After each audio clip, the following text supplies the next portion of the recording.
कुंभ शाही स्नान करने से पहले जान ले इन जरूरी नियम और शुभ मुहूर्त को। बिल्कुल न करें यह काम। अगर आप भी महाकुंभ में गंगा स्नान के लिए जा रहे हैं तो आपको इन नियमों को ध्यान में जरूर रखना चाहिए।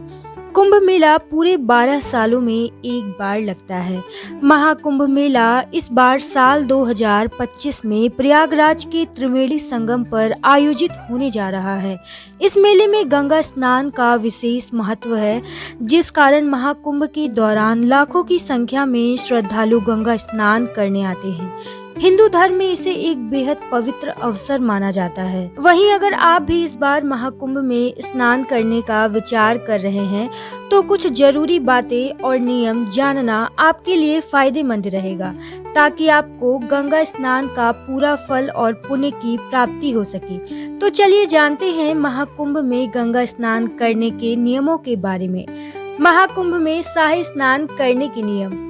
डुबकी की संख्या। कुंभ मेले में स्नान करते समय लोग अपनी इच्छा के अनुसार डुबकी लगाते हैं, लेकिन यदि भीड़ के कारण आपको ज्यादा डुबकी लगाने में परेशानी हो तो कम से कम 5 बार गंगा में डुबकी जरूर लगाएं।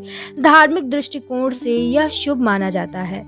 साधु संत के स्नान के बाद करें स्नान। अगर आप शाही स्नान के दिन कुंभ मेला जा रहे हैं तो इस बात का खास ध्यान रखें कि गंगा स्नान करने से पहले सभी साधु संतों का स्नान पूरा हो जाए। इसके बाद अगर आप गंगा स्नान करते हैं तो आपको इसका दोगुना लाभ मिलेगा। स्वच्छता का ध्यान। गंगा स्नान से पहले अपने शरीर को पानी से साफ कर ले। गंगा में स्नान करने से शरीर का नहीं बल्कि मन का मैल धुलता है, इसीलिए गंगा की सफाई और उसकी पवित्रता का ध्यान रखें। स्नान करते समय अपना मन शांत रखें और किसी के प्रति कोई बुराई या नकारात्मकता न रखें। दान जरूर करें। महाकुंभ में गंगा स्नान के बाद दान करने की परंपरा है। इसे पुण्य का काम माना जाता है। गरीब और जरूरतमंदों को दान करने से देवी देवताओं और पूर्वजों की कृपा मिलती है और पुण्य की प्राप्ति होती है। महाकुंभ के दौरान नागा साधुओं को सबसे पहले स्नान करने का विशेष अधिकार प्राप्त है।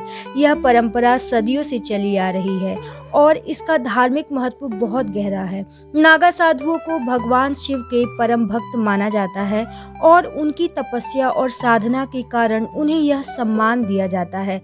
इसीलिए गृहस्थ लोगों से पहले नागा साधुओं को शाही स्नान करना चाहिए। यदि आप महाकुंभ में स्नान करने जा रहे हैं और आप शादीशुदा हैं तो आपको 5 बार डुबकी लगानी चाहिए। ऐसा माना जाता है कि अगर आप 5 बार डुबकी नहीं लगाएंगे तो आपका स्नान पूरा नहीं माना जाएगा। आइए जानते हैं शाही स्नान के शुभ मुहूर्त। हिंदू पंचांग के अनुसार पहला शाही स्नान 13 जनवरी 2025 को पौष पूर्णिमा के दिन होगा।